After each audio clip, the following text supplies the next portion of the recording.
आज हम बात करने वाले हैं स्टील स्ट्रिप इंफ्रास्ट्रक्चर कंपनी के बारे में।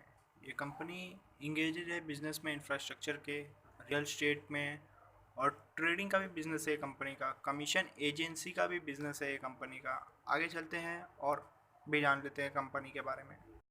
कंपनी का मार्केट कैप 38 करोड़ का है। अभी जो करंट प्राइस चल रहा है मार्केट में एक शेयर का इस कंपनी का, वो 44 रुपीज़ है। पीई कंपनी का 2.35 का है। बुक वैल्यू कंपनी का 39.9 रुपीज़ का है। आरओसी कंपनी ने इस साल जनरेट किया 42.6% का। आरओई इस साल कंपनी ने जनरेट किया 48.6% का। कंपनी का डेब्ट टू इक्विटी 0.15 का है। प्रॉफिट आफ्टर टैक्स कंपनी ने इस साल जनरेट किया 16.2 करोड़ रुपीज़ का। अर्निंग पर शेयर कंपनी ने इस साल जनरेट किया लगभग 18.7 रुपीज़ का। डेब्ट देख सकते हो आप, कंपनी के ऊपर शॉर्ट और लॉन्ग टर्म डेब्ट दोनों मिला के 5.15 करोड़ रुपीज़ का है।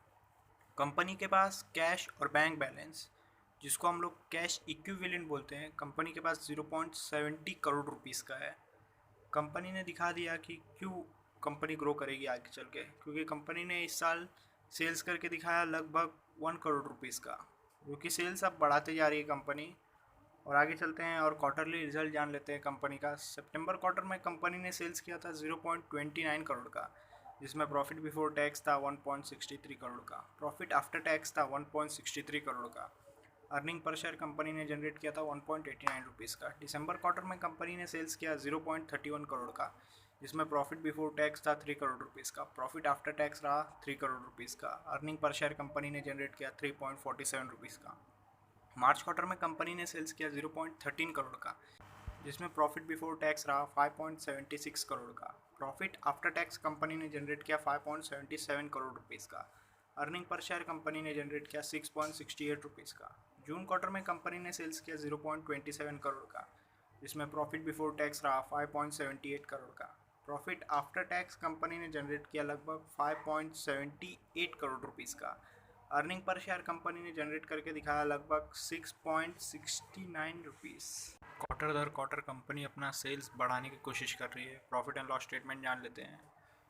2018 का हमारे पास डाटा अवेलेबल नहीं है, 2019 का भी डाटा अवेलेबल नहीं है। 2020 में कंपनी ने सेल्स किया 2 करोड़ रुपीज़ का, जिसमें प्रॉफिट बिफोर टैक्स था -19 करोड़ का, प्रॉफिट आफ्टर टैक्स था -19 करोड़ का। अर्निंग पर शेयर कंपनी ने जनरेट किया था -22.53 रुपीज़ का। 2021 में कंपनी ने सेल्स किया 1 करोड़ का, जिसमें प्रॉफिट बिफोर टैक्स रहा 13 करोड़ का, प्रॉफिट आफ्टर टैक्स रहा 13 करोड़ रुपीज़ का। अर्निंग पर शेयर कंपनी ने जनरेट किया लगभग 10.38 रुपीज़ का। प्रॉस जान लेते हैं कंपनी का। कंपनी का एक शेयर का प्राइस कंपनी के बुक वैल्यू से 1.10 टाइम ट्रेड हो रहा है। रेशो जान लेते हैं कंपनी का। कंपाउंडेड सेल्स ग्रोथ रेशो देख लेते हैं। पिछले 10 साल का डाटा हमारे पास अवेलेबल नहीं है, पिछले 5 साल का भी डाटा अवेलेबल नहीं है, पिछले 3 साल का भी डाटा अवेलेबल नहीं है। आगे आने वाले साल का एस्टिमेट है कि कंपनी सेल्स करेगी -50% का। कंपाउंडेड प्रॉफिट ग्रोथ देख लेते हैं। पिछले 10 साल का डाटा अवेलेबल नहीं है, पिछले 5 साल का डाटा अवेलेबल नहीं है, पिछले 3 साल का डाटा अवेलेबल नहीं है। और आगे आने वाले साल का एस्टिमेट है कि कंपनी प्रॉफिट जनरेट करेगी 212% का। स्टॉक का प्राइस कैसे मूव किया वो भी देख लेते हैं। पिछले 10 साल में एवरेज 19% के हिसाब से मूव किया, पिछले 5 साल में एवरेज 26% के हिसाब से मूव किया, पिछले 3 साल में एवरेज 61% के हिसाब से मूव किया, और पिछले साल कंपनी का शेयर का प्राइस बढ़ गया 748%। रिटर्न ऑन इक्विटी देख लेते हैं। पिछले 10 साल का डाटा अवेलेबल नहीं है, पिछले 5 साल का डाटा अवेलेबल नहीं है, पिछले 3 साल का भी डाटा अवेलेबल नहीं है, लेकिन कंपनी ने पिछले साल रिटर्न ऑन इक्विटी जनरेट करके दिखाया लगभग 49% का। आगे चलते हैं, शेयर होल्डिंग पैटर्न जान लेते हैं कंपनी का।